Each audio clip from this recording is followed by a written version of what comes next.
টুম্পা, আমি বাজারে যাব রে মা। ঘরে যে রান্না করার মতো কোনো বাজার নেই। তুই বাড়িতেই থাক, অন্য কোথাও যাস না কিন্তু।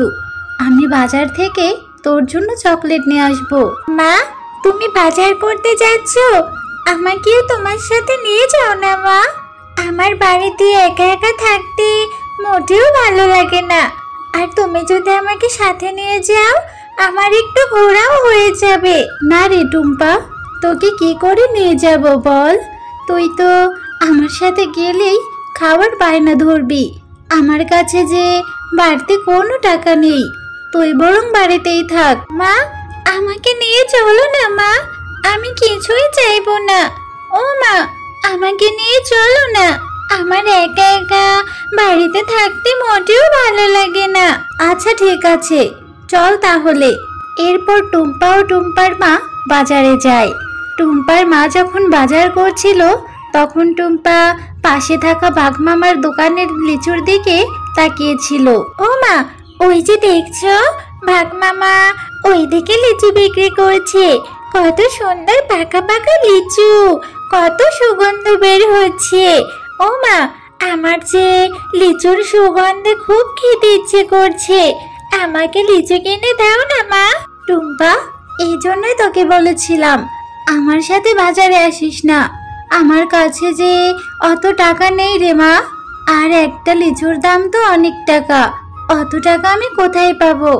এমনিতে বাজারে এসে সবজির যা দাম দেখছি, সবজিই তো না মনে হয় কিনতে পারবো। ও মা, একটা লিচু কিনে দাও না মা, খুব খেতে ইচ্ছে করছে। দাও না মা লিচু কিনে, দেখো না কত সুন্দর পাকা পাকা লিচু। আচ্ছা ঠিক আছে, চল। যদি বাঘমামা বাকিতে লিচু দেয় তাহলে আজই তোকে কিনে দেব, নয়তো অন্যদিন কিনে দেব রে মা। বাঘমামা, আপনার দোকানের লিচুগুলো কত করে? আমাকে কিছু লিচু বাকিতে দেবেন? আমি 2-3 দিন পরেই আপনার টাকাটা পরিশোধ করে দিব। আরে শেফা, লিচু খেতে এসেছিস, তাও আবার বাকিতে? বাকিতে কোনো লিচু নেই। যদি লিচু খেতে চাস তাহলে লিচুর জন্য 200 টাকা দিতে হবে। আগে 200 টাকা, পরে নিয়ে যাবি লিচু। আমার দোকানে বাকিতে কোনো লিচু বিক্রি করি না। এভাবে বলছেন কেন বাঘমামা? আমি 2-3 দিনের মধ্যে টাকাটা দিয়ে দেব। আমার মেয়েটা যে লিচু খেতে খুব ইচ্ছে করেছে, দিন না বাঘমামা। আরে শেফা, তোকে তো বললাম আমি বাকিতে কোনো কিছু বিক্রি করি না। আগে নগদ টাকা দিবি, তারপরে লিচু পাবি। নয়তো এখান থেকে যা তো, আমার দোকানে আরো অনেক কাস্টমার আসবে। এরপর তারা মন খারাপ করে বাড়ি ফিরে আসে। মা, তোমার রান্না করতে তো এখনো অনেক সময় বাকি আছে। আমি ততক্ষণে একটু বিনার সাথে খেলা করে আসি, তাড়াতাড়ি চলে আসবো মা। টুম্পা, তুই না বললি তোর ভীষণ খিদে পেয়েছে? এত খিদে নিয়ে তুই কি করে খেলবি? একটু পরেই যাস রে মা, আমার রান্না প্রায় হয়ে গেছে। হ্যাঁ মা, আমি তাড়াতাড়ি চলে আসবো। আর তুমি মন খারাপ করে আছো, আমি জানি। তুমি আমাকে লিচু কিনে দিতে পারোনি বলে তোমার ভীষণ মন খারাপ। তুমি আর মন খারাপ করো না মা, আমি আর লিচু খেতে চাইবো না। খুব বুদ্ধি হয়েছে, তাই না? মায়ের মন খারাপও বুঝে গেছিস। আচ্ছা রে মা, আমার টাকা হলে আমি নিশ্চয়ই তোকে লিচু কিনে দিব। যা এবার খেলতে যা, তবে তাড়াতাড়ি বাড়ি ফিরবি। বিনা, এই বিনা, তুই আজকে মাঠে খেলতে যাসনি কেন রে? চল চল, আমরা মাঠে গিয়ে খেলা করব। না রে টুম্পা, আমি এখন খেলতে যাব না। আমাদের ঘরের পেছনে আমার মা লিচু পাড়ছে। আমার মা আমাকে সাহায্য করতে যেতে বলেছে। আমি এখন আমার মায়ের কাছে যাব রে। বিনা, আমিও তোর সাথে যাব রে। আমিও তোর সাথে গিয়ে তোর মাকে সাহায্য করব। তাহলে তোর মা যদি আমাকে একটা লিচু দেয়, আমি লিচু খেতে পারবো। আচ্ছা টুম্পা, তাহলে তুই আমার সাথেই চল। মা, তোমার কি লিচু পাড়া হয়েছে? আমাকে দাও, আমি লিচু খাবো। দেখো মা, টুম্পাকেও সাথে করে নিয়ে এসেছি। টুম্পাও লিচু খাবে, ওকেও একটা লিচু দাও। দাও না মা। আজ যা লিচু পেরেছি সেগুলো দিয়ে আমাদের হয়ে যাবে রে। আর লিচু পারবো না, চল বাড়িতে যাই। আর টুম্পাকে বলছিস লিচু দেওয়ার কথা? একটা লিচুর অনেক দাম, টুম্পাকে কেন ফ্রিতে লিচু দিব? কাকিমা, তোমাদের গাছে তো কত লিচু ধরেছে, কত বড় বড় পাকা পাকা লিচু। আমাকে একটা ছোট লিচু দাও না কাকিমা, আমার যে লিচু খেতে খুব ইচ্ছে করেছে। টুম্পা, তোদের মতো গরিবদের নিয়ে আর পারি না।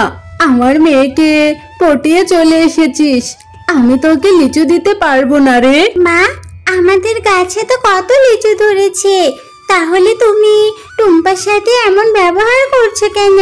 ওকে কয়েকটা লিচু দিয়ে দাও না মা, ওরা তো অনেক গরিব, ওরা টাকা কোথায় পাবে লিচু কিনে খাওয়ার? আচ্ছা ঠিক আছে রে বিনা, তুই যেহেতু বলছিস ওকে কি করে ফিরিয়ে দেই।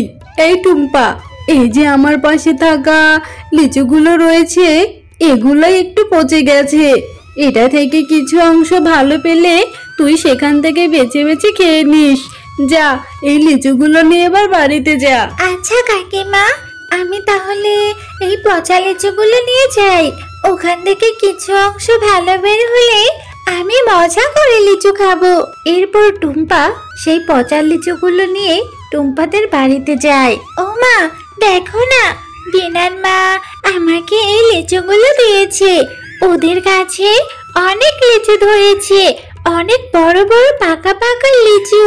তুমি আমাকে এখান থেকে কয়েকটা লিচু বেছে দাও না মা, ভালো বের হলে আমি সেটা খাবো। টুম্পা, সেই কখন থেকে তোর জন্য আমি খাবার নিয়ে বসে আছি, আর তুই কি না বাঘিনী ভাবির দেওয়া পচা লিচু নিয়ে এসেছিস? এটা এখনই ফেলে দে, ফেলে দে বলছি। মা, পুরো লিচু তো নষ্ট হয়ে যায়নি মা, কিছু অংশ তো ভালো পাওয়া যাবে, তুমি আমাকে ওখান থেকে 2-3টা লিচু বেছে দাও না মা, আমি লিচু খাবো। টুম্পা, এভাবে জেদ করিস না রে মা, এই পচা লিচু খেলে যে তোর পেট খারাপ হবে, আর অসুস্থ হলে ডাক্তার এসে তোকে ইঞ্জেকশন দেবে। যা মা, লিচুগুলো ফেলে দিয়ে আয়। ঠিক আছে মা, আমি এক্ষুনি লিচুগুলো ফেলে দিয়ে আসছি। আমার আবার ইঞ্জেকশনে খুব ভয় করে, ডক্টর এসে ইঞ্জেকশন দিলে আমি অনেক ব্যথা পাবো, তার থেকে বরং আমি লিচুগুলো ফেলে দেই। এরপর টুম্পা সেই লিচুগুলো তাদের বাড়ির সামনের পুকুরে ফেলে দেয়।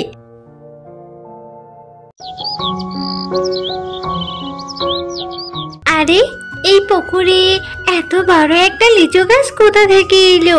মা, ও মা, এইদিকে এসো না, দেখো মা, আমাদের পুকুরে কত বড় একটা লিচু গাছ হয়েছে। কালকে যে পচা লিচুগুলো ফেলে দিয়েছিলাম সেই লিচুগুলো থেকে মনে হয় এত বড় একটা গাছ হয়েছে। টুম্পা, তোমরা মা ও মেয়ে অনেক ভালো, তাই তোমাদের এই পচা লিচুগুলো থেকে এত বড় একটা চাদর লিচু গাছ হয়েছে। এই লিচু গাছ থেকে কখনোই লিচু শেষ হবে না, আর তোমরা তোমাদের ইচ্ছে মতো লিচু নিয়ে খেতে পারবে। আর এই লিচুগুলো বিক্রি করে তোমাদের সমস্ত কষ্ট দূর হয়ে যাবে। আরে, এটা তো দেখছি জাদুর লিচু গাছ, তোমাকে অনেক ধন্যবাদ। সত্যি আমার মেয়েটার ইচ্ছা তাহলে এবার পূরণ হলো, আমি অনেক খুশি। হ্যাঁ মা, এই জাদুর লিচু গাছটা অনেক ভালো, এখন থেকে তোমাকেও আর কষ্ট করতে দিব না। এই লিচুগুলো বিক্রি করে আমরা বাজার থেকে অনেক খাবার নিয়ে আসতে পারবো।